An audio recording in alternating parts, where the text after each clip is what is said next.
Hello everyone, this is Priya Mishra and welcome to JR tutorials. तो कैसे हो गाइस? आई होप सभी मजे में होंगे और बढ़िया तरीके से पढ़ाई कर रहे होंगे। चलो, सो आपके बोर्ड एग्जाम्स नजदीक आ रहे हैं, आप लोगों को एकदम जोरों शोरों से पढ़ाई करने की जरूरत है। तो इसीलिए हम कंप्लीट करने वाले हैं आज हमारा 6th चैप्टर। आज कंप्लीट तो नहीं होगा क्योंकि चैप्टर बहुत ज्यादा लेंदी है, सो इसे हम लोग छोटे छोटे चंक्स में डिवाइड कर करके कंप्लीट कर रहे हैं। सो लेक्चर नंबर 1 आप सभी के लिए आ चुका है। अगर आप सभी ने लेक्चर नंबर 1 नहीं देखा है तो जल्दी से जाकर देखो, ताकि इस चैप्टर का जो बेसिक पॉइंट है कि एंटरटेनमेंट होता क्या है उससे रिलेटेड हमने बहुत सारी चीजों को कंप्लीट किया है। कुछ इंपॉर्टेंट टॉपिक्स को भी कंप्लीट किया है कि why do we need entertainment, हमें एंटरटेनमेंट की जरूरत क्यों है। हमारा जो फोक ट्रेडिशन है, फोक थिएटर है, फोक थिएटर क्या है, उसके अंदर कौन कौन सी चीजें आती है, वो सारी चीजें हमने लेक्चर 1 में डिस्कस किया हुआ है, कंप्लीट कर लिया है। अगर आप सभी ने नहीं देखा है तो फिर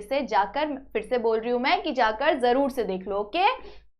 और अगर तभी भी आपको कोई डाउट है, स्टडी रिलेटेड कोई भी प्रॉब्लम हो, कोई भी डाउट हो, तो आप मुझे मेरी इंस्टा पे मैसेज कर सकते हैं, ठीक है। चलो, सो स्टार्ट करते हैं आज का लेक्चर हमारा 10th स्टैंडर्ड हिस्ट्री का चैप्टर नंबर 6, जिसका नाम है entertainment and history. So entertainment and history क्या है वो हमने समझ लिया है। आज हम लोग कंप्लीट करेंगे हमारे कुछ और पार्ट्स को, ठीक है। अब जो यहाँ पर हमने कंप्लीट कर लिया था कठपुतली वाला, पपेट्री वाला, जो वुडन पपेट्री है, ये वाला टॉपिक को हमने कंप्लीट कर लिया था, ठीक है। वो कहाँ पर मिला था फर्स्ट टाइम इंडिया में, कहाँ पर होता है, वो सारी चीजें हमने कंप्लीट किया, ओके। सो यहाँ पर ये कंप्लीट हो गया। नेक्स्ट है हमारा दशावतार, दशावतार थिएटर। दशावतार थिएटर क्या है उससे रिलेटेड हमने बहुत ही मोस्ट इंपॉर्टेंट टॉपिक को भी कंप्लीट कर लिया है इन प्रीवियस लेक्चर, ओके। चलो, सो नेक्स्ट देख लेते हैं हमारा भजन। अब आप बोलोगे भजन भी मैम आपने कंप्लीट कर दिया होगा। नहीं, भजन को हम लोग कंप्लीट करेंगे इस लेक्चर के अंदर। सो हमारा जो रिमेनिंग 3 टॉपिक है, छोटे छोटे से टॉपिक है, इजी से टॉपिक है, बस आपको ध्यान से सुनना है, ओके। तो भजन है, उसके बाद कीर्तन है, उसके बाद ललित है। ललित एक इंसान नहीं है, ठीक है। चलो, सो देख लेते हैं हम लोग यहाँ पर भजन। आप लोगों ने अपने गली मोहल्ले में कभी ना कभी भजन करते हुए सुना है? लेडीज को, औरतें बैठ के एक साथ कर रही है, या फिर बहुत सारे आदमी एक साथ, मतलब जो मेल होते हैं वो बहुत सारे मेल एक साथ इकट्ठा होकर किसी मंदिर पर बैठ के कोई ढोल बजा रहे हैं, कोई वो जो होता है ना, क्या बोलते हैं उसे, ऐसे झाल बजाते हैं ना, उससे वो झाल शायद बोला जाता है, या कुछ नहीं, कुछ अजीब सा रहता है, ऐसे ठक ठक ठक ठक करके बजाते रहते, तो वो बजाते हैं। कुछ लोग अलग अलग जो बहुत सारे डिफरेंट डिफरेंट इंस्ट्रूमेंट्स होते हैं उसे प्ले किया जाता है उस जगह पर, उस प्लेस पर, और भगवान के बारे में, ठीक है, भगवान के बारे में एक सॉन्ग के फॉर्म में गाया जाता है, ठीक है, एक गाने के जैसे गाया जाता है, उसे हम लोग क्या कहते हैं? उसे हम लोग भजन कहते हैं, ठीक है। तो अब जो ये भजन है, आप लोगों ने अपनी गली मोहल्ले में, एरियाज में, अलग अलग जगहों पर आपने कभी ना कभी जरूर से देखा होगा।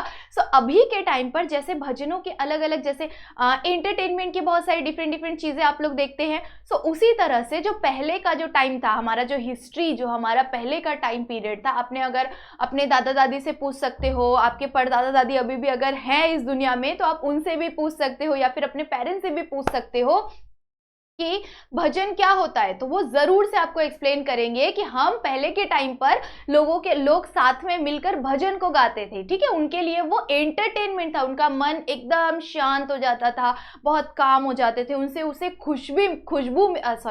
खुशी मिलती थी, उन चीजों की वजह से उन्हें खुशी मिलती थी, ठीक है। सो अभी जैसे हम अपने एंटरटेनमेंट के लिए मोबाइल को स्क्रॉल करते हैं, टीवी देखते हैं, मूवीज देखते हैं, उसी तरह से वो उस टाइम पर एंटरटेनमेंट के लिए क्या देखते थे? भजन किया करते थे, ठीक है, भजनों को किया करते थे, जिसकी वजह से वो भगवान का भी नाम ले लेते थे और उन्हें गाने के जैसे सुकून भी मिल जाता था, ठीक है। सो यही सारी चीजें हैं हमारा भजन, ठीक है। आई होप सो सबको भजन समझ में आ गया होगा।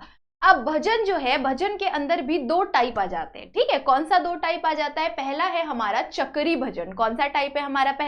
पहला इज चक्री भजन एंड सेकंड इज सौंगी भजन, ठीक है। सेकंड इज सौंगी भजन। सौंगी भजन क्या होता है और चक्री भजन क्या होता है, उस चीज को समझते हैं, ठीक है। सबसे पहले चक्री भजन।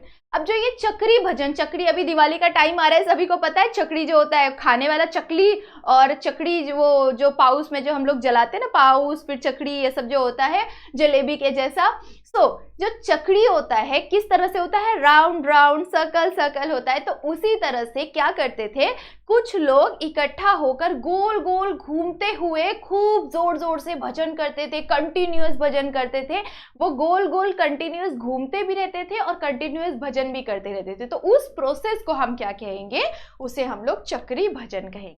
ठीक है, आई होप सो सबको क्लियरली समझ में आ रहा होगा। चक्री से रिलेट कर रहे होंगे आप लोग कि चक्री भजन क्या होता होगा। गोल गोल घूमते हुए वो क्या करते हैं, चक्री में घूमते हुए भजन करते हैं। ठीक है, भगवान का नाम लेते हैं, भगवान के बारे में गाना गाते हैं, भजन करते हैं, तो उसे हम लोग चक्री भजन कहते हैं। ठीक है, चलो नेक्स्ट इज सौंगी भजन। सौंगी भजन के अंदर क्या हो जाता है कि अलग अलग जो लोग ना गेटअप में आते हैं, बहुत सुंदर से कॉस्ट्यूम में आते हैं, फिर वो एक तरह से प्रवचन के जैसे एक तरह से बोल के उन्हें किसी चीज के बारे में बताते हैं और फिर उस चीज के बारे में गाना गाते हैं। जैसे राम जी के बारे में बताकर उनके बारे में गाना गाता, उसके बाद कोई एक्ट परफॉर्म कर लेना, उसके साथ साथ में भजन करना। तो ये सारी चीजें होती थी, तो उसे हम लोग क्या कहेंगे, सौंगी भजन कहेंगे, जिसमें एक्टर एक्ट्रेसेस आके पूरा रेडी होके गेटअप लेते थे और तब जाकर जो भजन करते थे उसे हम लोग क्या कहेंगे, सौंगी भजन। ओके, चलो आई होप सो सबको इतना क्लियरली समझ में आ रहा होगा। ओके, नेक्स्ट देख लेते हैं, हमारा नेक्स्ट टॉपिक क्या है, हमारा कीर्तन। कीर्तन, अब जो ये कीर्तन है वो भी क्या है, वो भी सेम है किसके जैसा, भजन के जैसा। आपने सुना होगा ना, भजन कीर्तन है कि नहीं, भजन कीर्तन सबने सुना होगा। अब जो ये कीर्तन है उसके फाउंडर किसे कहा जाता है, एक जो हमारे नारद मुनि जी है। नारद मुनि आप सभी ने, अगर आप हिंदू धर्म के हो तो आप सभी, अगर आप मुस्लिम धर्म के हो तो आप सभी को शायद नहीं मालूम होगा, नहीं तो ऑलमोस्ट सबको धीरे धीरे पता ही होता है हर एक कास्ट हर एक कल्चर के बारे में।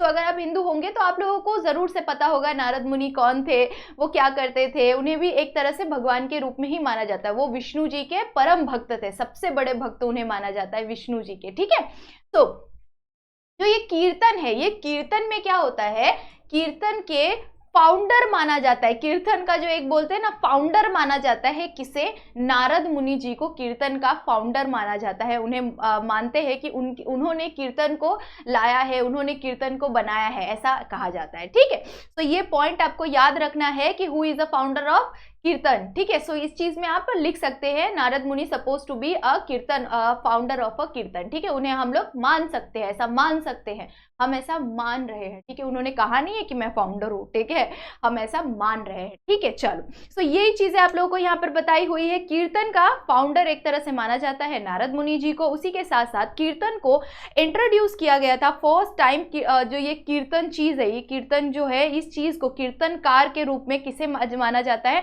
महाराष्ट्र के अंदर कीर्तन, इस चीज को कीर्तनकारी, इस चीज को लाया गया था। उसके साथ साथ जो बहुत सारे अलग अलग जो संत है, अलग अलग संतों ने बहुत ज्यादा हेल्प किया था। किन्हें, नामदेव को। किन्हें, नामदेव को। नामदेव आपने सुना होगा ना, नामदेव, संत नामदेव। सो संत नामदेव ये क्या थे, एक तरह से एक ये संत थे और इन्होंने कीर्तन को लाया, लोगों से इंट्रोड्यूस कराया गया था। इनके द्वारा ही लोगों को बताया गया था कि कीर्तन होता क्या है। ठीक है, अब जो ये कीर्तन है इसके अंदर लोगों ने उन्हें बहुत ज्यादा सपोर्ट किया हुआ था। महाराष्ट्र के अंदर बहुत सारे संतों ने उन्हें सपोर्ट किया था और ये कीर्तन को लोगों तक और ज्यादा से ज्यादा लोगों तक फैलाने की कोशिश की हुई थी। ठीक है, सो ये जो कीर्तन होता है इसके अंदर क्या होते हैं, लोग क्या करते हैं, अच्छे से कपड़े पहनते हैं, मतलब अपने आप को प्रिपेयर करते हैं किस चीज को बताने के लिए, एक सुंदर सी स्टोरी के फॉर्म में बताने के लिए, गाने को गाने के लिए, ठीक है, डांस को करने के लिए, भगवान के मन में, भगवान के लिए, भगवान के प्रति उनके मन में कुछ चीजें होनी चाहिए, तभी जाकर वो सच्चे कीर्तनकार बन सकते हैं। ठीक है, तो भगवान के बारे में बोलते हुए कीर्तन करना, पूजा करना, मतलब कि गाने गाते हुए रोड पे से चलना या फिर किसी भी जगह पर एक स्टेज के फॉर्म में, स्टेज वगैरह सब दिखाई जाती है, स्टेज के ऊपर वो कीर्तन करते हैं तो लोग उन्हें सुनते हैं और उससे कुछ अच्छी प्रेरणाएं लेते हैं। तो ये सारी चीजें एक कीर्तनकार के अंदर होनी चाहिए, यही सारी चीजें आप लोग को यहाँ पर बताई हुई है। ठीक है, आई होप सो सबको कीर्तन समझ में आ रहा होगा। कीर्तन में किसको माना जाता है, एक फाउंडर के रूप में किसे मान सकते हैं हम लोग, नारद मुनि जी को मान सकते हैं। उसके बाद कीर्तन को इंट्रोड्यूस, लोगों से इंट्रोड्यूस किसने किया? नामदेव ने किया। और इसके साथ साथ उन्हें बहुत सारे संतों ने और हेल्प किया, और ये चीजें महाराष्ट्र के अंदर बहुत ज्यादा पॉपुलर हुई थी। ठीक है, उसके बाद आप लोगों को क्या बताया हुआ है कि ये क्या है, एक कीर्तन जो है इसके अंदर बहुत सारे अलग अलग संतों ने पार्टिसिपेट किया हुआ था। उनके अंदर कौन सी क्वालिटीज होनी चाहिए? उनके अंदर डांसिंग की होनी चाहिए, सिंगिंग आना चाहिए, उन्हें एक तरह से ह्यूमर आना चाहिए, एक तरह से कोई कहानी अगर वो बता रहे तो लोगों को अच्छा लगना चाहिए, उस चीज को सुन के वो सीख सके, उन्हें समझ सके। तो ऐसी बहुत सारी क्वालिटीज एक कीर्तन के अंदर, कीर्तनकार के अंदर होनी चाहिए। ठीक है, आई होप सो सबको समझ में आ रहा होगा। चलो नेक्स्ट आ जाता है हमारा ललित। ललित क्या है? ललित है, ललित एक इंसान नहीं है। ठीक है, ललित भी क्या होता है? एक तरह से जैसे कीर्तन, मैंने अभी बताया आप लोगों को कीर्तन क्या है, भजन क्या है। तो जैसे भजन कीर्तन होता है उसी तरह से ललित भी है। और ये जो ललित है ये एक तरह से महाराष्ट्र के अंदर सबसे पॉपुलर हुआ था, और महाराष्ट्र के अंदर जो बोलते हैं ना, एक ओल्ड एंटरटेनमेंट के फॉर्म के रूप में इसे माना जाता है। किसे? ललित को। ललित को क्या माना जाता है? ओल्ड एंटरटेनमेंट फॉर्म माना जाता है उसे। कहां पर? महाराष्ट्र के अंदर में। और ये जो चीजें हैं ये किसके प्रति होता है? ये चीजें कौन सी जगह पर सबसे ज्यादा होता है? गोवा में और कोकण में। ठीक है, गोवा में और कोकण साइड में ये चीजें सबसे ज्यादा पॉपुलर थी, सबसे ज्यादा की जाती थी। कौन सी चीजें? ये जो ललित है। ठीक है, ये जो ललित है ये क्या है? ललित एक ओल्ड फॉर्म है एंटरटेनमेंट का इन महाराष्ट्र के अंदर। ठीक है, और ये भी क्या होता है? ये भी जैसे नारद मुनि कीर्तन करते हैं तो उसी तरह से जो वो नारायणा फॉर्म है वो उसी तरह से, उसी फॉर्म में ये चीज भी थी। क्या? ललित। ललित भी किसके जैसा था? कीर्तन के जैसा ही था, नारायणा फॉर्म का ही था ये भी चीजें। ठीक है, मतलब नारायण जी के फॉर्म में ही ये चीजें भी थी। ठीक है, और ये सबसे ज्यादा कहां पर था? सबसे ज्यादा पॉपुलर कहां पर था? सबसे ज्यादा कहां पर किया जाता था? गोवा में किया जाता था। ठीक है, कहां पर? ठीक है, कहां पर किया जाता था? गोवा के अंदर किया जाता था। ठीक है, सो आई होप सो सबको क्लियरली समझ में आ रहा होगा। अब जो ये कीर्तन, जो भी ये जो ललित है, ये जो ललित है, ललित को कैसे किया जाता था? ललित को एक तरह से लिखने के फॉर्म में भी होता था ललित, और बोलने के फॉर्म में भी होता था। ठीक है, और ये जो ललित है इसके अंदर क्या करते थे?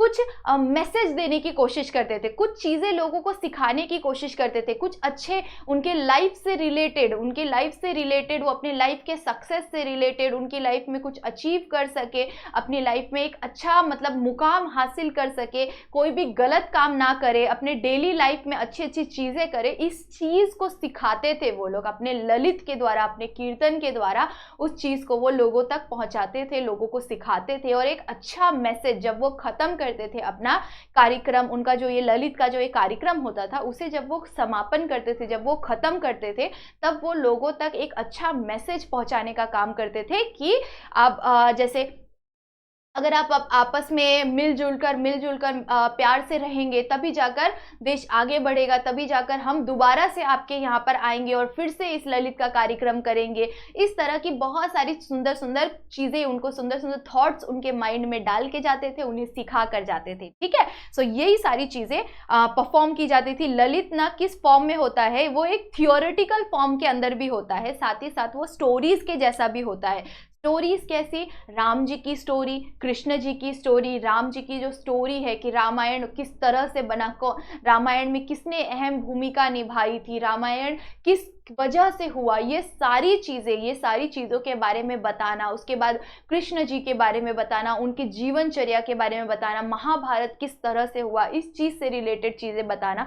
तो ऐसे राम कृष्ण, हमारे लॉर्ड्स के बारे में, हमारे भगवान के बारे में जो डिवोशनल चीज़ें होती थी, वही सारी चीज़ें किसके अंदर आ जाता है? ललित के अंदर अगेन आ जाता है। ठीक है, आई होप सो सबको क्लियरली समझ में आ रहा होगा। ठीक है, और इसके वजह से ये क्या बन गया था? एक मॉडर्न मराठी थिएटर को बताता था। ठीक है, एक मॉडर्न मराठी थिएटर को ये इंट्रोड्यूस करने लग गया था। ठीक है, ये ललित जो है, ठीक है, ललित सबसे ज्यादा महाराष्ट्र के अंदर किया जाता था। ठीक है, आई होप सो सबको क्लियरली समझ में आ रहा होगा। अब ये बहुत सारी अलग अलग वेरियस लैंग्वेजेस में भी होता था, ये हिंदी में भी होता था, मराठी में भी होता था, और दूसरे अदर लैंग्वेजेस में भी होना शुरू हो गया था। ठीक है, चलो सो यहाँ पर हमारा आज का 3 टॉपिक खत्म हो रहा है।